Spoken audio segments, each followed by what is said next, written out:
अस्सलाम वालेकुम। एक और ऑडियो लीक का ड्रामा रचाया गया।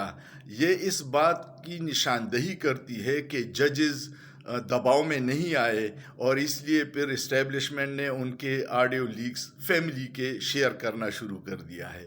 आपको मैं एक हैरत की बात बताऊं, जस्टिस उमर अता बंदयाल के दामाद की वालिदा शाइस्ता जो है वो मुस्लिम लीग नून की एमएनए है और जस्टिस साहब के ख़िलाफ़ जो असम्बली में करारदाद पेश हुई थी उस पे उसके दस्तखत हैं।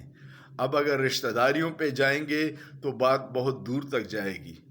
मान लीजिएगा, अगर आपने औरतों को इस्तेमाल करना है तो ये हकीकत है कि आप हार चुके हो। अब सुलह कर लो और फ़ौरन इलेक्शन करवाओ ताकि मुल्क आगे बढ़े। हर मुहिब वतन पाकिस्तानी परेशान है। सोचिए, सोचना जुर्म नहीं है।